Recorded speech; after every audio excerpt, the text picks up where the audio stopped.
Imagine a place where hitting 100 isn't, some rare fluke, but almost normal.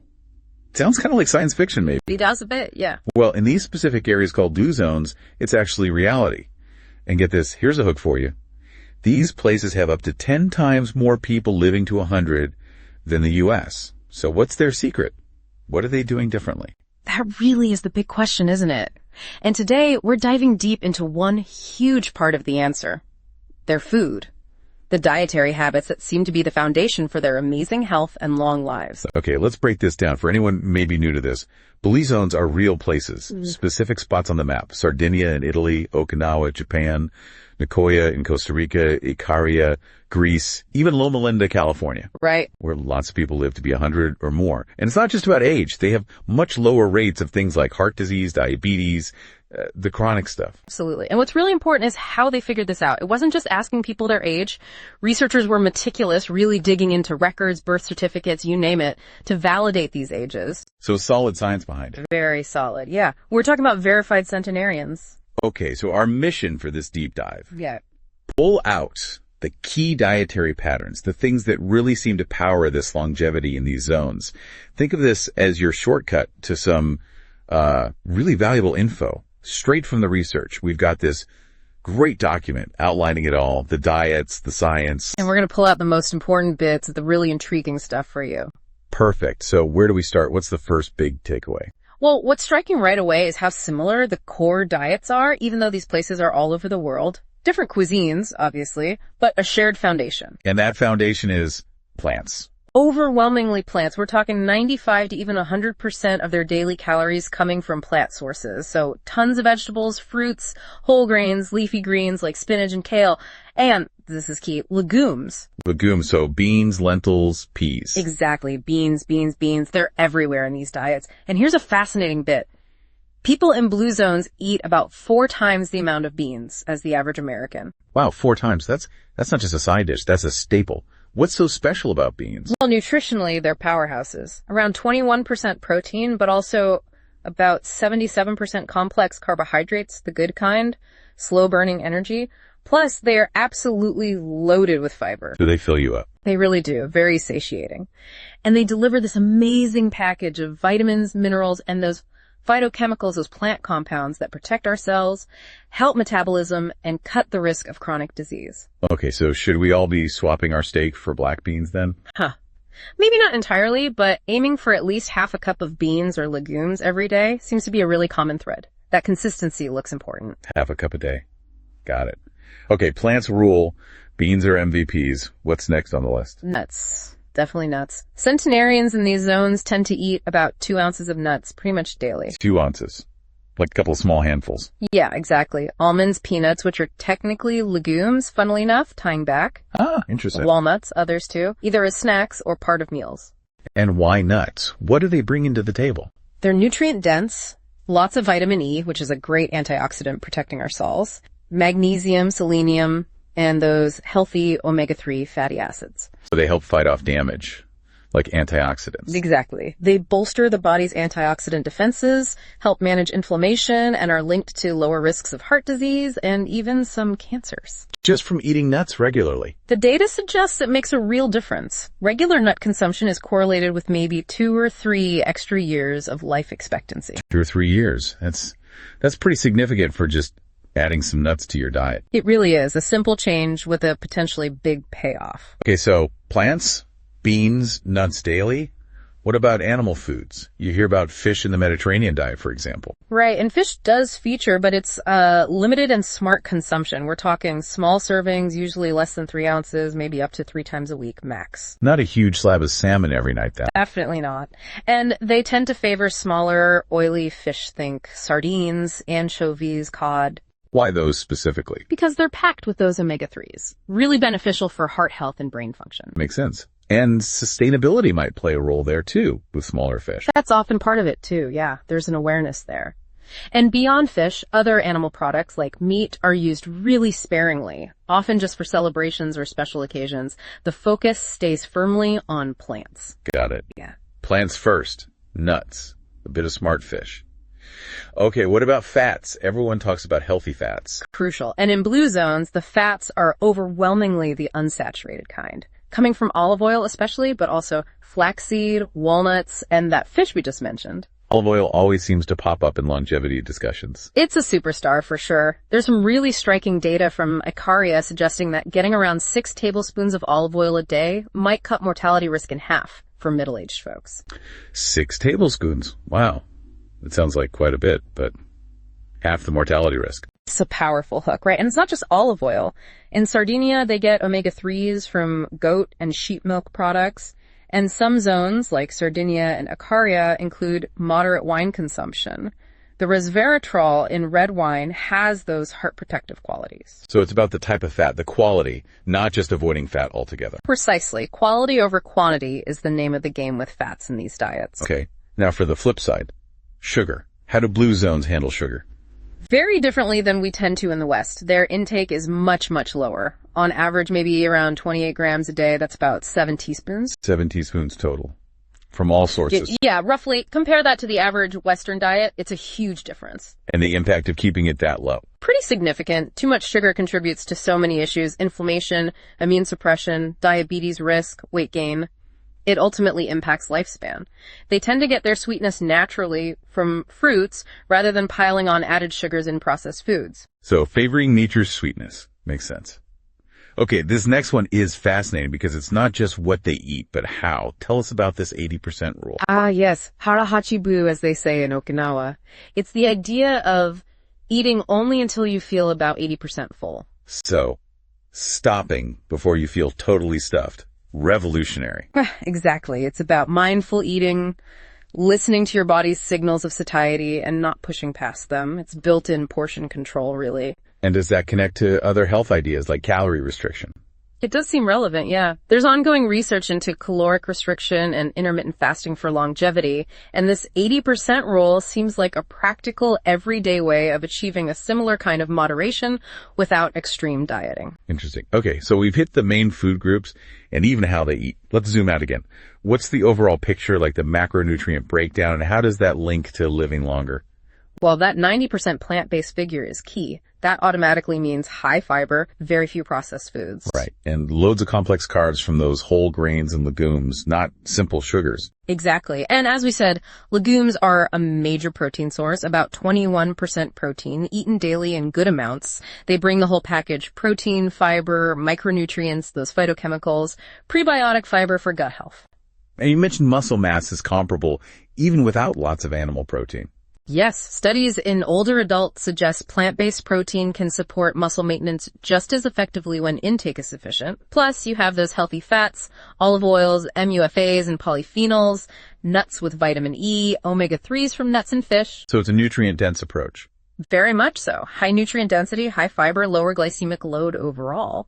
And that Hara Hachi helps with metabolic efficiency, getting the nutrients without excess calories. It sounds like what they don't eat is almost as important. Not much processed stuff, excess sugar, or loads of meat. That's a really key point. But, when people hear plant-based, they sometimes worry about specific nutrients like B12 or iron, calcium, omega-3s. Are these populations getting enough? Good question. How do they manage that? Through diversity and some smart choices. Fermented foods like miso or tempeh can provide some B12. Leafy greens and fortified foods help with calcium. They often pair iron-rich plants like lentils with vitamin C sources to boost absorption. Like having tomatoes with your spinach. Exactly. And omega-3s come from flax, chia, walnuts, algae, and that occasional small fish. It just shows that a well-planned, plant-centric diet can be very resilient and nutritionally complete. It's about variety and smart combinations. Mm-hmm. Okay, you mentioned phytochemicals a few times. Can we dig into those a bit more? Like, what are they actually doing for us? Give us an example. Sure. Phytochemicals are these amazing compounds in plants: polyphenols, flavonoids, carotenoids that act as antioxidants and anti-inflammatories. They protect the plant and they protect us too.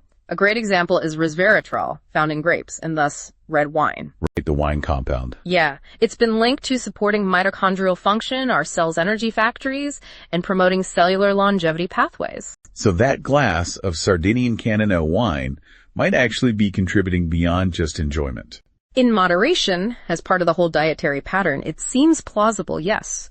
These compounds don't work in isolation. They synergize with everything else in the diet and lifestyle for healthy aging. A cellular team effort. Okay, going back to protein legumes are central. Any specific examples from different zones? Definitely. In Nicoya, Costa Rica, black beans are king. Eaten daily, providing protein, fiber, iron, magnesium, B vitamins, really supporting metabolic and gut health. And here's a hook. High legume intake is often correlated with lower risk for several cancers in population studies. That's powerful. And nuts and seeds contribute protein too. Absolutely. In the Mediterranean zones, almonds, pistachios, walnuts, flax seeds are common. They bring protein plus those healthy fats, antioxidants like vitamin E, selenium, linked to better cholesterol, less inflammation, even better cognition. And what about soy? That's big in Okinawa, right? Huge. Tofu, miso, they're staples. Soy offers complete protein and isoflavones, which are studied for benefits related to cognition, heart health, maybe even preventing osteoporosis. So even when animal protein is included, it's limited and specific. Very limited, maybe some pork in Okinawa focusing on collagen-rich parts, some fermented dairy like sheep or goat cheese in Sardinia or Nicoya for probiotics.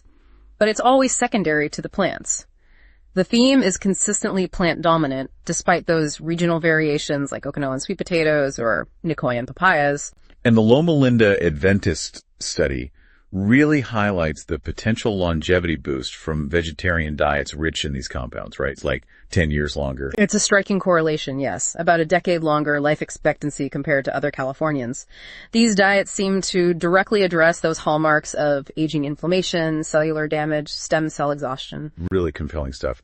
Okay, let's dive into fats again. Olive oil is key, but what else? What's a surprising mechanism there? Well, beyond the heart benefits of olive oil's monounsaturated fats, some of its compounds, like oleuropenin, show neuroprotective potential.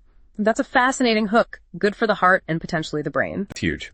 Yeah. And then you have ALA omega-3s from flax and walnuts supporting blood vessel health. And the EPA from those small fish helping with triglycerides and blood pressure. It's such a contrast to diets high in saturated and trans fats, which drive cardiovascular disease and metabolic problems. And you mentioned wine and coffee components too. Right. Moderate red wine in some zones provides resveratrol and other polyphenols linked to activating longevity pathways like sirtuins. Even Sardinian coffee has chlorogenic acid, potentially helping vascular function. And get this, some research links healthy fats like oleic acid from olive oil and ALA to slower shortening of telomeres. Telomeres. Those caps on our chromosomes. Exactly. Shorter telomeres are a marker of cellular aging, so the fats they eat might directly influence the aging process at a cellular level. Mind-blowing. Okay, phytochemicals again. We mentioned resveratrol, oleuropenin. What about something like the Okinawan sweet potato? Any hooks there? Oh, the purple sweet potato. It's packed with anthocyanins.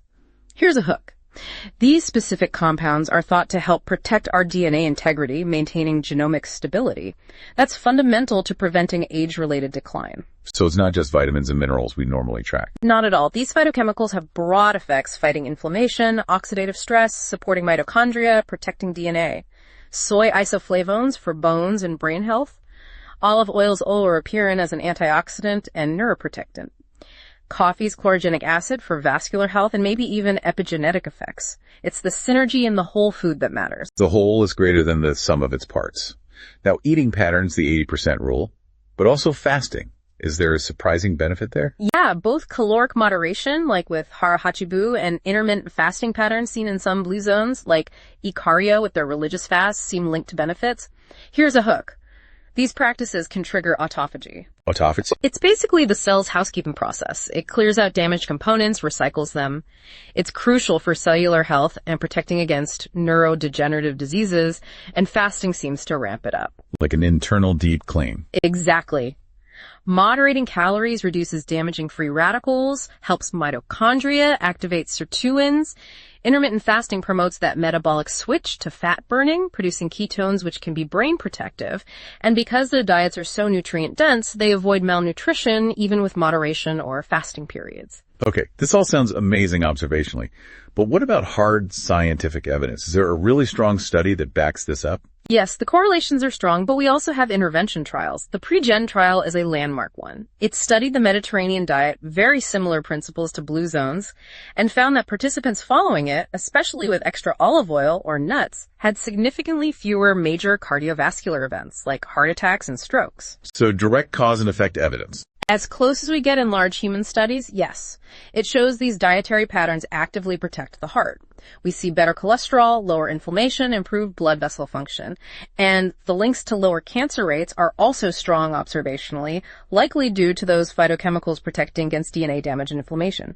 Plus, emerging evidence links these diets to better cognitive function and gut health. A comprehensive picture. Okay. Let's try to summarize the most consistent threads across all these zones. What are the absolute must-know patterns? Okay, number 1, overwhelmingly plant-based, 100% of calories.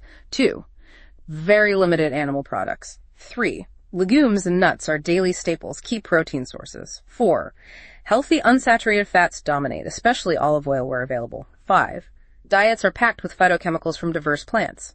6, minimal processed foods and added sugars. And 7, often incorporates mindful eating or moderation, like the 80% rule or fasting periods. That's a great summary. So bringing it home for our listeners, what are the key takeaways they can actually use? I think the core message is lean into plants. Make vegetables, fruits, whole grains, and especially legumes the foundation of your plate. Include nuts and seeds daily. Use healthy fats like olive oil. Limit meat, dairy, processed foods, and sugar. And maybe pay a bit more attention to how full you feel when you eat. And the real benefit for you, listening, is that these aren't just random tips. They're patterns linked to incredible longevity and health in real-world populations. Powerful insights for your own well-being. Exactly. It's not about perfection overnight. It's about making small, sustainable shifts. Even adding a handful of nuts or an extra serving of beans each day can make a difference over time. So here's a final thought to chew on. Inspired by everything we've discussed, what's just one simple change, one small step towards Blue Zone's eating, that feels achievable for you to try this week? Just one thing to start with. It all adds up. Absolutely. And that leads us to our call to action. We've covered a lot, but maybe just scratched the surface. What really stood out to you today? Was there a specific food, a habit, an aha moment? Head down to the comment section and let us know. Share your thoughts, your questions, your takeaways. We love hearing from you. And your insights might just shape where we dive deep next.